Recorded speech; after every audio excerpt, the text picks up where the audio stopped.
My all dears, it's me sir Suresh Kumar, lecture biology at government boys degree college Morkot. तो बड़ा हम आगे शुरू कर रहे हैं अपना इम्पॉर्टेंट टॉपिक जिसका नाम है लंग्स। फेफड़ा जो है लंग्स। अब ये आपको बड़ा पता होगा, लंग्स अपना वो मेन ऑर्गन है, रेस्पिरेटरी ऑर्गन है, और ये आपका पार्ट है लोअर रेस्पिरेटरी सिस्टम का। अपर रेस्पिरेटरी सिस्टम का पार्ट ये था नाक, आपका ये फेरेंक्स है, ट्रेकिया, ये सारे अपर रेस्पिरेटरी सिस्टम है। लंग्स जो आपका ये बेटा लोअर रेस्पिरेटरी सिस्टम का पार्ट है। अब हमने लास्ट टाइम डिस्कस किया था प्रीवियस लेक्चर के अंदर कि नाक के वो जगह है जिसके लिए सांस अंदर आती है, और यहाँ पे सीलिया होते हैं, हेयर्स होते हैं, म्यूकस होती है जो आपकी हवा को मॉइस्ट, लुब्रिकेट और थर्मोरेगुलेशन करती है। जरासीम वगैरह यहाँ पे मरते हैं। इसके बाद हवा साफ वगैरह होकर फिर आगे आती है यहाँ पे गले में। गले की जगह पे अपर पार्ट था जिसका नाम था लैरिंक्स, जिससे आवाज़ पैदा होता है, साउंड पैदा होता है। वोकल कार्ड होते हैं इसमें दो जो आवाज़ पैदा करते हैं। इसके बाद जो है बेटा आगे ऑक्सीजन है, सांस है, आती है ट्रेकिया में या आपकी सांस की नाली में। अब सांस की नाली जैसे ही दाखिल होती है तो सांस की नाली के बिल्कुल पीछे अपनी रीढ़ की हड्डी है, यहाँ पे चौथी और पांचवी वर्टिब्रे है ना, वहाँ पे बेटा ये सांस की नाली इस जगह पे यहाँ पे ये डिवाइड हो जाती है दो नालियों में। ये जो दो नालियाँ हैं आगे, इनको हम कहते हैं ब्रोंकस। आगे ये प्राइमरी ब्रोंकस है, ऐसे आगे फर्दर और नालियाँ ऐसे बनती हैं। अब हम लंग्स की बात करें ओवरऑल तो बेटा लंग्स क्या है, ये स्मूथ मसल है, बगैर हड्डी वाला गोश्त है। इसको हम विसरल मसल भी कहेंगे या बगैर हड्डी वाला गोश्त। ये बेटा लंग्स स्मूथ मसल है। ये आपकी बॉडी में टोटल दो होते हैं। आपके जिस्म में छाती में मौजूद है, आपके थोरैकिक कैविटी में। और ये जो लंग्स होते हैं बेटा, इसको प्रोटेक्ट करने वाली एक दो चीज़ें हैं। जैसे एक है आपकी रिप्स, पसलियाँ हैं 12 इस तरफ 12 इस तरफ। ये पसलियाँ पीछे से अटैच है वर्टिब्रल कॉलम के साथ, आगे से अटैच है स्टेनम हड्डी के साथ। ऐसे आपके फेफड़ों की ये हिफाजत करी है। और लंग्स जो है, इसकी पसलियाँ जो है, इसके ऊपर बेटा गोश्त होता है जिसको इंटरनल इंटरकॉस्टल मसल और एक्सटर्नल इंटरकॉस्टल मसल भी कहेंगे। एक्सटर्नल कॉस्टल मसल और इंटरनल कॉस्टल मसल। अब ये मसल के बाद हम देखें तो लंग्स आपके टोटल दो हैं, और ये स्पंजी हैं सारे के सारे, माना अंदर से खाली होते हैं, नालियों से भरे हुए हैं। लंग्स का बेटा वजन है 1.3 kg। आपका फेफड़ा 4th लार्जेस्ट आर्गन है। सबसे बड़ा आर्गन स्किन है जिसका वजन 4 से 5 किलो है। सेकंड फिर लिवर है जो 1.5 किलो है। फिर ब्रेन आता है 1.4 kg। फिर आता है आपका लंग्स, 4th लार्जेस्ट आर्गन है जिसका वजन है 1.3 kg। मगर लंग्स जो ओवरऑल हम देखेंगे ना, इंटरनल आर्गन में लंग्स सेकंड लार्जेस्ट, याद रखें। पहला जो लार्जेस्ट आर्गन है वो लिवर है, दूसरा जो है वो लंग्स है 1.3 kg। ब्रेन नहीं है, ब्रेन जो है बेटा वो स्मूथ मसल नहीं है। आर्गन में कह सकते हैं बस स्मूथ मसल के साथ से सेकंड लार्जेस्ट आर्गन वो क्या है अपना लंग्स है, क्योंकि ब्रेन कोई मसल नहीं है। ब्रेन एक अलग चीज़ है, वो एक टिश्यूज का बना हुआ है जस्ट। वो कोई ना स्केलेटल मसल है, ना स्मूथ है, ना कार्डियक मसल है। अब आगे देखें बेटा, ये लंग्स जो है टोटल आपके, इनको प्रोटेक्ट करने वाले आपके रिब केज हैं, रिब्स हैं, और ये थोरैक्स रीजन मौजूद हैं। ये कॉनिकल शेप होते हैं। और ये लंग्स जो है बेटा, इसके नीचे एक पर्दा होता है जिसका नाम है डायाफ्राम। डायाफ्राम ये पर्दा आपको दिखाई दे रहा है, ये स्केलेटल मसल है। ये स्केलेटल मसल है जो आपकी छाती को पेट से अलग करती है। आपकी ये छाती और पेट आपस में अलग है, ये डायाफ्राम पर्दे की वजह से। और ये पर्दा सिर्फ छाती और पेट को अलग नहीं कर रहा है, ये आपका हेल्प करता है रेस्पिरेशन में भी, सांस को अंदर और बाहर लेने में भी ये मदद करता है। इसको आगे हम नेक्स्ट चैप्टर में डिस्कस करेंगे लेक्चर में। ऐसे ही ये लंग्स पेयर्ड होते हैं आपके। फेफड़े हैं बेटा, इन दोनों के बीच में ये स्पेस होता है, ये इस स्पेस को कहा जाता है मीडियास्टेनम। ये स्पेस है, और इस स्पेस के अंदर एक बहुत ही इंपॉर्टेंट आर्गन रहता है आपका। इस इंपॉर्टेंट आर्गन का नाम है कार्डिया या मायोजेनिक आर्गन, या इसको हार्ट कहेंगे, दिल कहेंगे। दिल आपके दोनों लंग्स के बीच में मौजूद होती है। ऐसे आपके फेफड़े जो इसमें लूप्स भी होती हैं फेफड़ों में। बड़ा फेफड़े जो होते हैं उसमें लूप्स हैं। राइट लंग है, उसमें 3 लोब होते हैं, ऐसे एक टुकड़ा, ये दूसरा टुकड़ा है। लेफ्ट लंग में ऐसे यूँ 2 टुकड़े होते हैं। बीच में बाकायदा आप देखेंगे लंग्स को तो आपको यूँ 2 लोब नजर आएंगे। राइट लंग के 3 लोब हैं। ऊपर वाले लोब को कहेंगे सुपीरियर लूब, फिर मीडियन लूब, फिर इन्फीरियर, सुपीरियर लूब और इन्फीरियर लूब। अब ये राइट लंग और लेफ्ट लंग दोनों में हम देखें बेटा तो सबसे बड़ा लंग कौन सा है, वो राइट लंग है। राइट वाला लंग्स वो बड़ा है, इसका वजन होता है 700 ग्राम तक। और लेफ्ट लंग थोड़ा सा छोटा है और इसका वजन होता है 600 ग्राम तक। अब ये छोटा क्यों है, उसका रीजन ये है कि बेटा लेफ्ट साइड है थोड़ी दिल मौजूद होती है। दिल का जो 70% एरिया है, 2/3 पार्ट वो थोड़ा लेफ्ट साइड है। वो फेफड़े की थोड़ी सी जगह ले रहा है, स्पेस। तो दिल की वजह से स्पेस कम होने की वजह से थोड़ा सा लेफ्ट लंग साइज में छोटा है और राइट लंग थोड़ा सा साइज में बड़ा है। और राइट लंग जो है इसका वजन भी थोड़ा ज़्यादा है, 700 ग्राम तक होता है। और राइट लंग के अंदर अल्यूलाई वगैरह ये ब्रांचेस भी थोड़ी ज़्यादा होंगी। ऐसे बेटा आगे देखें, लंग्स जो इसमें हाइलम होता है। हाइलम का मतलब है बेटा ये जो दिल है ना आपकी, दिल का ये खाना है जिसका नाम है राइट वेंट्रिकल। यहाँ से नालियाँ आती हैं गंदा खून लेके फेफड़ों की तरफ। इस बेटा नालियों का नाम है पल्मोनरी आर्टरी। ये पल्मोनरी आर्टरी टोटल 2 होती हैं। पल्मोनरी आर्टरी ये टोटल 2 हैं जो गंदा खून लाती है फेफड़ों की तरफ। एक फेफड़े की तरफ एक जाती है नाली, दूसरे फेफड़े की तरफ। फिर फेफड़ों में ये खून जो है जाता है कैपिलरियों में, या अल्यूलाई के अंदर एयर सैक में अंदर, या बैग जैसी स्ट्रक्चर दिखाई दे रही है, इनके अंदर जाता है खून। वहाँ पे गैस से रिएक्शन होके फिर खून साफ होके हर एक फेफड़े से फिर 2 नालियाँ आती हैं। 2 बेटा इस फेफड़े से आती हैं, 2 इस वाले फेफड़े से। टोटल 4 नालियाँ आती हैं फेफड़ों से साफ खून लेके आपकी दिल की तरफ। और ये चारों ही नालियाँ कहलाती हैं बेटा पल्मोनरी वेन। ये पल्मोनरी वेन टोटल 4 हैं जो आपकी फेफड़ों से आती हैं साफ खून लेके दिल के लेफ्ट आर्टरियम के अंदर। तो ऐसे ये जो नालियाँ जो हैं पल्मोनरी वेन और आर्टरी जहाँ पर घुसती हैं फेफड़े में, वहाँ उस फेफड़े की जगह है ना थोड़ा सा यूँ दबी हुई होती है। उस दबी हुई हिस्से को हम बेटा कहेंगे हाइलम। हाइलम माना लंग्स का वो पार्ट जहाँ पे ब्लड कैपिलरी ये जो वेन्स वगैरह होती हैं, आर्टरीज होती हैं, वो इंटर हो, और दूसरा ये नालियाँ इंटर हो, तो उस दबे हुए हिस्से को हम कहेंगे हाइलम कहेंगे। ऐसे हाइलम के बाद पल्मोनरी वेन्स हैं, आर्टरी हैं, ये हमने डिस्कस कर लिया। पल्मोनरी वेन टोटल जो है ये आपका साफ खून ले जाती हैं फेफड़ों से दिल की तरफ। आर्टरियाँ ये दिल से गंदा खून लाती है फेफड़ों की तरफ। पल्मोनरी जो वेन्स हैं बेटा ये टोटल 4 होती हैं, पल्मोनरी आर्टरी ये 2 होती हैं। अब आगे देखें लेयर्स। फेफड़ों के अंदर 2 लेयर, एक पेरेटल प्लूरा, एक है विसरल प्लूरा। लंग्स जो है ना बेटा आपका, इसके अंदर आप देखेंगे तो सबसे बाहर ये लेयर दिखाई दे रही है। ये इस आउटर लंग्स की लेयर का नाम है पेरेटल प्लूरा। इंटरनल जो लंग्स की जो लेयर होती है इसका नाम है विसरल प्लूरा। इन दोनों ही बेटा लेयर के बीच में खाली स्पेस होता है, ये इस स्पेस का नाम है सिंपल हम कहेंगे प्लूरल कैविटी। ये प्लूरल कैविटी ये खाली स्पेस है। इस कैविटी के अंदर एक फ्लूइड भरा हुआ होता है, ये फ्लूइड होता है बीच में। इस बेटा फ्लूइड का नाम है सर्फेक्टेंट या सेरस फ्लूइड। और यह सर्फेक्टेंट या सेरस फ्लूइड जो है ये लिपोप्रोटीन का बना हुआ है, ये कॉन्जुगेट मॉलिक्यूल है। इसका काम बेटा यही है कि फेफड़े फुल कोलैप्स ना हो जाए। फेफड़े जब कॉन्ट्रैक्ट होंगे तो फुल कॉन्ट्रैक्ट ना हो, कोलैप्स ना हो, उसकी प्रोटेक्शन के लिए, फ्रैक्शन वगैरह को डिक्रीज करने के लिए ये फ्लूइड मौजूद होता है आपके लंग्स के अंदर। अब लेयर के बाद हम बात करें एनाटॉमी, तो बेटा फेफड़ा जो आपका उसमें ये देखें ट्रेकिया आ रही है सांस लेके।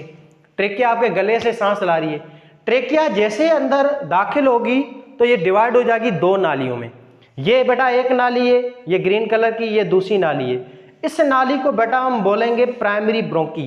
प्राइमरी ब्रोंकी याद रखें ये आपकी बॉडी में टोटल 2 होती हैं, एक होती है लेफ्ट और एक होती है राइट।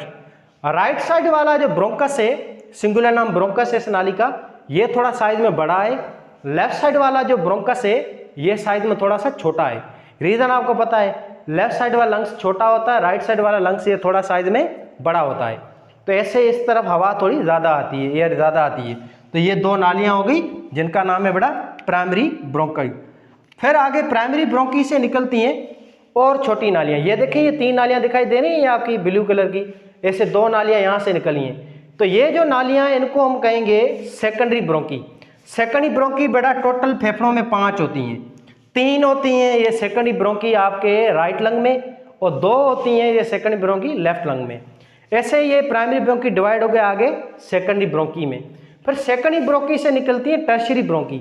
ये सेकेंडरी ब्रोंकी है, इसमें और ब्लैक कलर की नालियाँ दिखाई दे रही, इनको हम बेटा हम कहेंगे आगे टर्शियरी ब्रोंकी। ये टर्शियरी ब्रोंकी है सारी। अब टर्शियरी ब्रोंकी से आगे निकलेंगी प्राइमरी ब्रोंक्यूल्स। ये आपकी ब्लैक कलर की नालियाँ, इसका नाम है टर्शियरी ब्रोंकी। इससे निकलती हैं रेड कलर की और नालियाँ, ये बहुत छोटी छोटी हैं, इनको हम कहेंगे प्राइमरी ब्रोंक्यूल्स। प्राइमरी ब्रोंक्यूल से आगे बेटा निकलेंगी ये ग्रीन कलर की नालियाँ आपको दिखाई दे रही हैं, इन नालियों का नाम है बेटा टर्मिनल ब्रोंक्यूल। टर्मिनल ब्रोंक्यूल से आगे निकलेंगी अल्यूलाई डक्ट। ये देखें ये ब्लू कलर की छोटी छोटी नालियाँ दिखाई दे रही हैं, इनका बेटा नाम है अल्यूलाई डक्ट। अल्यूलाई डक्ट से कनेक्ट होती है बहुत छोटी छोटी सैक लाइक स्ट्रक्चर, जिसको हम कहेंगे अल्यूलाई या एयर सैक। ये है आपका basic and function unit of lungs. ये मेन चीज़ है अल्यूलाई या एयर सैक। यहाँ पे गैसेज एक्सचेंज होगी, दिल से आपकी हार्ट से जो भी खून आया है वो साफ यहाँ पे होगा। गैसीय एक्शन सारी की सारी वो यहाँ पे होती है। इस वजह से अलूला या एयर सैक को बेटा हम कहेंगे basic and functional unit of lungs. अब अलूला या एयर सैक इसकी साइज होती है 0.1 माइक्रोन मीटर। बहुत इसकी जो लेयर है बहुत पतली होती हैं ताकि diffusion easily sufficient more and more हो सके। और ये अलूला जो है बेटा ये सारी बनी हुई है कोलाजन और एलास्टिन प्रोटीन की, ये सारी की सारी प्रोटीन की थैलियाँ होती हैं।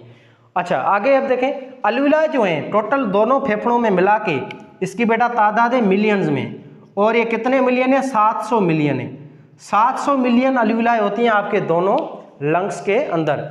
अब यहाँ से आपकी सांस कहाँ से आई? नाक से हवा मॉइस्ट हुई, लुब्रिकेट हुई, फिर यहाँ से सांस आई गले में, गले से गई सांस की नाली ट्रेकिया में, ट्रेकिया से निकली ये दो नालियाँ जिनका नाम है ब्रोंकस। ब्रोंकस से बेटा निकलती है नालियाँ, इसको हम कहेंगे सेकेंडरी ब्रोंक्यूल। सेकेंडरी ब्रोंक्यूल से निकलेंगी आपकी टर्शरी ब्रोंक्यूल। टर्शरी ब्रोंकस से निकलेंगी आगे ब्रोंक्यूल्स निकलेंगी। ब्रोंक्यूल्स जो आगे इनका फर्दर टाइप है प्राइमरी ब्रोंक्यूल्स, टर्मिनल ब्रोंक्यूल्स। ऐसे टर्मिनल ब्रोंक्यूल्स से निकलेंगी आगे बेटा ये नालियाँ जिसको हम कहेंगे अलूलाए डक्ट। अलूलाए डक्ट से निकलेंगी आगे एयर सैक या अलूलाए जहाँ पे होती हैं गैसेज एक्शन। तो ऐसे ये सारी नालियाँ आपके फेफड़ों के अंदर, इसको हम कहेंगे लंग्स की एनाटॉमी। तो लंग्स की जो एनाटॉमी है यानी कि इंटरनल स्ट्रक्चर जो है आपको अंदर से लंग्स ऐसा दिखाई देगा, बहुत सारी नालियों का जाल दिखाई देगा, और ये नालियाँ सारी ये हैं। अब ये नालियाँ जो है बेटा सारी ऐसे आपको याद करनी है। पहले जो फेफड़े में नाली आई वो ये है, प्राइमरी ब्रोंकी, फिर secondary, tertiary, primary bronchioles, terminal bronchioles, alveolar duct, आखिर में अलूला या एयर सैक। अब यहाँ पे गैसीय एक्सचेंज होती है वो बाय डिफ्यूजन होती है, पैसिव ट्रांसपोर्ट होता है। यहाँ पे होता क्या है बेटा, हम जो सांस अंदर ले रहे हैं, हवा जो अंदर ले रहे हैं, हम जो हवा अंदर ले रहे हैं, इस अंदर वाली जो हवा है इसमें 21% होती है ऑक्सीजन, और यहाँ पे कार्बन डाइऑक्साइड जो है बेटा इनहेल एयर में वो है 0.04%। तो ये दो गैसें आपको थोड़ी याद करनी है। सांस जो आप अंदर ले रहे हैं ना, इसे सांस में ऑक्सीजन 21% है, कार्बन डाइऑक्साइड 0.04% है। तो यहाँ पे जैसे ही ऑक्सीजन यहाँ पे पहुंचेगी आपकी एल्यूला में, तो यहाँ पे जो ब्लड होगा उस ब्लड में ऑक्सीजन कम है, हवा में ऑक्सीजन ज्यादा है, तो ऑक्सीजन ऑटोमेटिक मूव करेगी high concentration to low concentration. इस अमल को डिफ्यूजन कहेंगे। ऑक्सीजन जो है वो ज्यादा है हवा में, ब्लड में कम है, तो ऑक्सीजन बेटा मूव करेगी हाई टू लो कंसंट्रेशन। तो ऐसे आपकी ऑक्सीजन जो आ जाएगी ब्लड में, फिर ब्लड ऑक्सीजनेट हो जाएगा, रेड हो जाएगा, और ये जो है कहलाएगा ऑक्सीजन वाला ब्लड। अब आगे ब्लड के अंदर कार्बन से ज्यादा होती है, हवा जो है उसमें कार्बन से कम होती है। ऐसे कार्बन से ऑटोमेटिक ब्लड से बाहर निकलेगी, हवा में आ जाएगी, और ये प्रोसेस अपने आप होता है, गैस रिएक्शन इसको कहेंगे, और ये अलूला के अंदर होता है। इसमें कोई एनर्जी या कोई भी एटीपी वगैरह खर्च नहीं हो रही है क्योंकि ये डिफ्यूजन का प्रोसेस है। तो ये आपकी चीजें इनहेल एयर की। अब हम जब हवा को बाहर निकालेंगे ना बेटा एक्सहेल एयर, एक्सहेल एयर के अंदर ऑक्सीजन होती है 16%, और कार्बन डाइऑक्साइड जो होती है वो होती है 4%, और कुछ जगहों पे लिखा हुआ है 5%। तो हवा जो आप बाहर निकालेंगे, ये जो हम सांस को बाहर निकाल रहे हैं, बाहर निकालने वाली सांस में ऑक्सीजन कम होती है 16% है, कार्बन डाइऑक्साइड थोड़ी ज्यादा है। ये कार्बन से कहाँ से आई? यही आपके सेलों ने छोड़ी, ये कार्बन से ब्लड में, रेस्पिरेशन का प्रोडक्ट है ये ब्लड। ये कार्बन से गंदी गैस लाया फेफड़ों में, फेफड़ों ने इसको बाहर निकाला हवा के जरिए। ऐसे एक्सहेल एयर है, उसमें कौन सी गैस ज्यादा हो जाती है? याद रखना, वो कार्बन डाइऑक्साइड। कितना? 4 से 5%। और इनहेल एयर है, उसमें क्या ज्यादा होता है? ऑक्सीजन। और इनहेल एयर में क्या कम हो गया? ऑक्सीजन। इनहेल एयर जो है उसमें ज्यादा था ऑक्सीजन गैस 21%, और एक्सहेल में 16% ऑक्सीजन थी। इनहेल एयर में कार्बन से 0.04% थी, एक्सहेल में 4 से 5% थी। ये था आपका लंग्स। आगे हम देखें तो लंग्स क्या है बेटा? स्पंजी और वेस्कुलाइज है। स्पंजी माना ये बहुत सारी अंदर अंदर नालियां होती हैं समाल समाल, जो के हवा ले जाती है पूरे लंग्स के अंदर अप टू यूर अलूलाई। अब आगे देखें, ये लंग्स जो है वेस्कुलाइज होता है। वेस्कुला माना इसमें बहुत सारी नालियां हैं, बात एक ही है, स्पंजी या वेस्कुला, और बहुत सारी ब्लड कैपिलरी होती हैं आपकी अलूला के अंदर जो कि गैसेज एक्सचेंज को करती हैं। अब पहले अपनी बॉडी ने क्या किया बेटा? ब्रीदिंग की, हमने सांस अंदर लिया, या हम इसको कहेंगे एक्सटर्नल रेस्पिरेशन। हमने सांस ली नाक के जरिए, फिर ट्रेकिया के जरिए सांस आई यहाँ थैलियों में अलूला तक। अलूला में हुआ दूसरा स्टेप, इसका नाम है गैसेज एक्शन। गैस एक्शन होगी, फिर ये ब्लड, ये गैसें जो हवा के अंदर जो ऑक्सीजन गैस थी इसको लेके ले जाएगा आपके सेलों में, फिर सेलों में जाके ये ऑक्सीजन गैस जाके रेस्पिरेशन करेगी, और उस रेस्पिरेशन को कहेंगे इंट्रासेलुलर रेस्पिरेशन, या हम कहेंगे एनर्जी प्रोड्यूस करने वाली रेस्पिरेशन। जहाँ पे आपका खाना है या ग्लूकोज ऑक्सीडाइज होगा, टूटेगा और वहाँ से आपकी एटीपी या एनर्जी बनेगी, जिसके ज़रिए हम काम वगैरह करते हैं। तो पहले जो आपकी बॉडी में वो बेटा याद रखें, वो होती है आपकी बॉडी में पहले क्या होती है, ब्रीदिंग होती है। ब्रीदिंग के बाद नंबर 2 होती है गैसेज एक्सचेंज। फिर नंबर 3 आखिर में होती है रेस्पायरेशन, इंटरनल रेस्पायरेशन। पहले एक्सटर्नल रेस्पायरेशन, यहाँ से यहाँ तक एक्सटर्नल रेस्पायरेशन, फिर अलवियोलाई में हुई गैसेज एक्सचेंज, फिर यहाँ से जब खून ले जाएगा ऑक्सीजन ये सेलों को देगा तो वहाँ होगी एक दूसरे किस्म की रेस्पायरेशन जिसको कहेंगे इंटरनल या इंट्रासेलुलर रेस्पायरेशन, जिसमें आपकी एनर्जी वगैरह बनेगी। अब बेटा ये फेफड़े हम देखें तो हम फेफड़ों के जरिए सांस ले रहे हैं, तो इस रेस्पायरेशन को हम क्या कहेंगे, क्यूटेनियस, बक्कल या पल्मोनरी। बेटा हमारी बॉडी में पल्मोनरी रेस्पायरेशन होती है, माना हम जो सांस ले रहे हैं वो बाय लंग्स से ले रहे हैं। अच्छा, हम सांस दोनों सुराखों से ले सकते हैं, माउथ से भी ले सकते हैं, नाक से भी ले सकते हैं, पर माउथ में जो हवा लेंगे तो वो साफ नहीं होगी, वो गंदी ज़्यादा होती है। नाक से हवा लेंगे तो वो ज़्यादा मॉइस्ट होती है, लुब्रिक होती है, जम से पाक होती है ज़्यादा। इस वजह से आपके रेस्पिरेशन थोड़ा सही रहता है। नाक से हमेशा सांसें लेनी चाहिए, मगर ये सांसें दोनों ही जाएंगी दोनों ही तरीक़ों से फेफड़ों में। मेन आर्गन आपका लंग्स ही है, जो आपका मेन आर्गन है, बाकी ये आर्गन असेसरी हैं। गैस एक्शन सारी लंग्स में होती है। तो हमारे पास एक ही आर्गन है जिसका नाम है लंग्स, जो पल्मोनरी रेस्पिरेशन कहलाता है। बाकी जो है अपने फ्राग वगैरह पड़े होंगे अर्थोम, उनमें अलग अलग है। जैसे अर्थोम में स्किन होती है, स्किन के जरिए ज़्यादा सांस ले तो उसको कहेंगे क्यूटिनस रेस्पिरेशन, या माउथ के जरिए सांस ले तो उसको कहेंगे बक्कल रेस्पिरेशन। हम भी माउथ के सांस ले रहे हैं, मगर बेटा ये गैस एक्शन यहाँ पे नहीं होती है, गैस एक्शन फेफड़े में होती है। रेस्पिरेटरी आर्गन मेन उसको कहेंगे जहाँ पे गैस एक्सचेंज हो। मुंह से भले हम सांस लें, गैस एक्शन तो नहीं हो रही यहाँ पे। जो मेंढक है ना उसके अंदर वो सांस लेता है ना मुंह में, तो वहाँ पे इसका खून यहाँ पे आता है जो गैस एक्शन करता है। इस वजह से मेंढक में मुंह के जरिए भी गैस एक्शन होती है, जिसको हम कहेंगे बक्कल रेस्पिरेशन। ऐसे स्किन के जरिए भी करते हैं, उसका ब्लड गैस एक्शन करता है, उसको कहेंगे क्यूटेनियस रेस्पिरेशन। अपने अंदर एडवांस सिस्टम है जिसका नाम है पल्मोनरी रेस्पिरेशन।